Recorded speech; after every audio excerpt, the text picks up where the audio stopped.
ভিডিওটা ছিল গতকালকে। তো আমার বান্ধবী ঋতু বারবার ডাকছিল ওর বাড়িতে যাওয়ার জন্য। আর ও না এইরকম প্রায়শই মাঝে মাঝে একটু ভালো মন্দ রান্না করে খাওয়াতে ভালোবাসে, তাই কিন্তু মাঝে মধ্যেই এইরকম বলবে যে চলে আয় আর বেশ ভালো ভালো রান্না করে আমাদেরকে খাওয়া। আর বিয়ের আগেও মাঝে মধ্যেই মানে ও যখনই একটু ভালো কিছু রান্না হলো আর ফোন করে বলবে যে চলে আয়, আর আমিও কিন্তু চলে যেতাম, বেশ পেট পুড়ে খেয়ে আসতাম। আর ঋতু কিন্তু রান্নাটা বেশ ভালোই করে। তো যাই হোক, সেদিনও আমি আর ঐশী বেরিয়ে পড়েছিলাম, রেডি হয়ে গেছি। তো আমাদের সকলকেই ও ডেকেছিল, কিন্তু বাবার যেহেতু দোকানে কাজ ছিল তো বাবা একটু দেরি হবে, তাই মাও পরে বাবার সাথেই যাবে।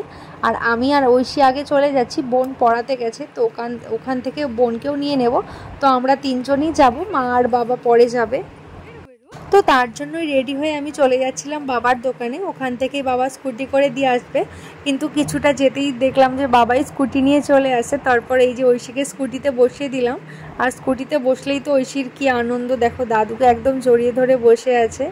তো আর এই যে এই বাড়িতে বোন পড়াতে গেছিলো, তো বোনকে বললাম যে চলে আয় আমরা একসাথে যাই। আর বাবার যেহেতু দোকানের একটু কাজ আছে, তাই বাবার যেতে দেরি হবে, তাই বাবা আর মা একসাথে পরেই আসবে, আমি বোন আর ঐশী চলে যাচ্ছি আগে। আর আকাশেও দেখছি কিন্তু বেশ ভালোই মেঘ করেছে, সকালের দিকে তো একটু বৃষ্টিও হয়ে গেছে, আর এখনও যে আকাশে মেঘ রয়েছে যখন তখন কিন্তু বৃষ্টি চলে আসতে পারে। আর এই যে আমরা চলে এসেছি ঋতুদের বাড়ি, ওদের নতুন ঘর হচ্ছে তো তারই কাজ চলছিল।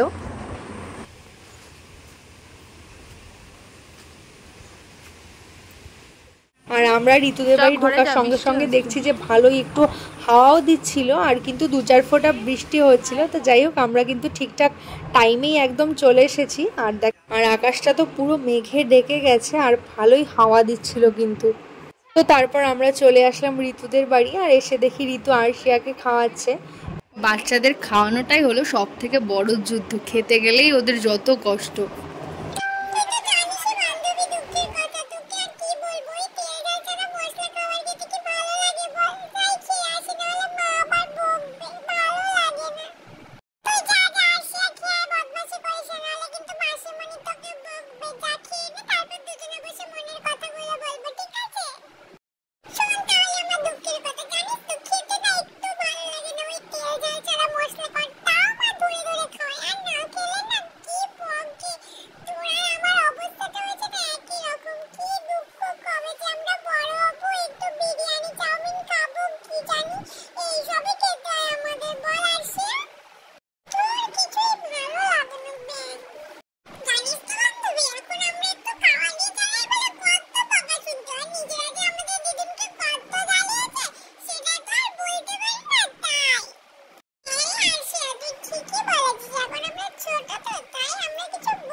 আর দেখো এদিকে দুই বান্ধবীর দুঃখের এত কথা শুনে আকাশও কিন্তু আর নিজেকে সামলে রাখতে পারলো না, আকাশের চোখ দিয়েও কিন্তু জল বইতে শুরু করে দিয়েছে। মা বাবার আসতে দেরি হচ্ছিল বলে কাকিমা কিন্তু আমাদেরকে বললো খেয়ে নিতে, তাই আমি ঋতু আর বোন বসে গেছিলাম খেতে। আর এদিকে দেখো খাওয়ার পরে কাকিমা আবার কত আম টামও কেটে দিয়েছে, আম সন্দেশ। আর ঋতুকে বলেছিলাম না এত গরমে যেন একদমই বেশি কিছু রান্না না করে, আর আমার না ওই মাংস ভাত হলে আর কিছুই খেতে ভালো লাগে না, তবুও মাছ ডাল চাটনি পাঁপড় অনেক কিছুই রান্না করেছিল। তো যাই হোক, তারপর আমরা খাওয়া দাওয়া সেরে নিলাম। আর কালকে জানি না হঠাৎ কেন এত মানে বুকে ব্যথা করছিল, মনে হয় গ্যাস হয়ে গেছিলো না কি জানি না। তবুও ঋতুর হাতের রান্না, তাই লোভ সামলাতে না পেরে কিন্তু একটা প্যান ফট্টি খেয়ে তারপর কিন্তু পুরো খাবারটাও খেয়ে নিয়েছি। আমরা বাঙালি বস, তাই খেয়ে দিয়ে যা হবার হোক। তো তাই খাওয়ার পর কিন্তু 1 গ্লাস ইনো কাকিও আমাকে দিয়ে দিয়েছিল। আর আজকে সমস্ত রান্নাটাই কিন্তু ঋতুই করেছিল, আর ঋতুর হাতের চিকেনটা কিন্তু আমার সব থেকে বেশি ভালো লেগেছে, আর সেটা দিয়েই আমি কিন্তু পুরো ভাতটা খেয়ে নিয়েছিলাম। আর এইদিকে ঋতু দেখো আরশিয়ার যত খেলনা ছিল যত পুতুল ছিল এগুলো কিন্তু সব বের করে দিয়েছে ঐশীকে, আর ঐশী সেটা নিয়েই খেলছিল। আর মাঝে মাঝে একটু কান্নাও করছিল আমার কাছে আসার জন্য।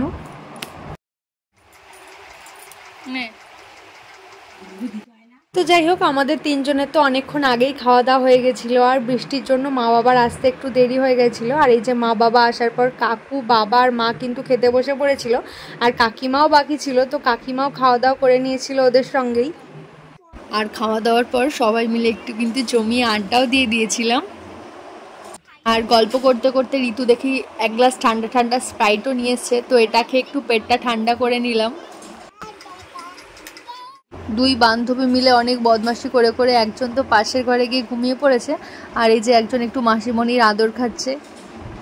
গল্প করতে করতে এদিকে তো প্রায় 5:30টার বেশি বেজে গেল। এবার বাড়ি চলে যেতে হবে। আর এই যে ঐশীর মাসিমণি ঐশীকে রেডি করে দিচ্ছিল, আর বাবা তো আগেই চলে গেছিলো খেয়ে দিয়ে।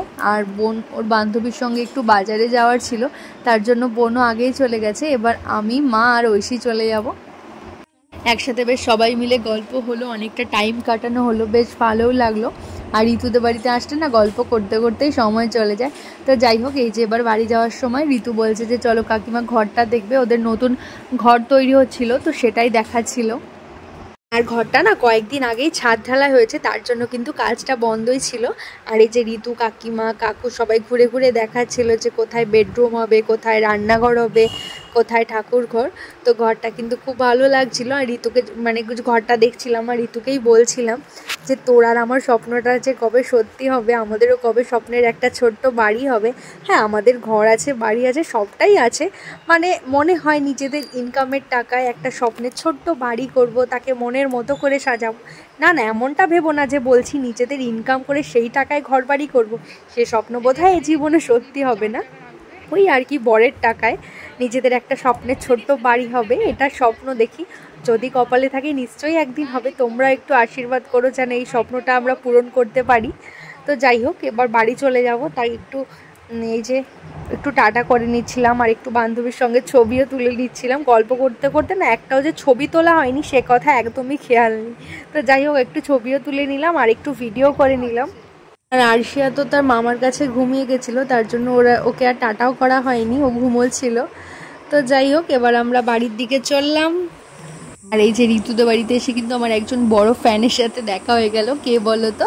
কাকু, মানে ঋতুর বাবা। প্রত্যেক দিন কিন্তু আমার ভিডিওগুলো দেখে আর প্রত্যেকটা ভিডিও শেয়ার করে। তো যাই হোক, আজকের ভিডিওটা এই পর্যন্তই। ভিডিওটা তোমাদের কেমন লাগলো অবশ্যই কমেন্ট করে জানিও।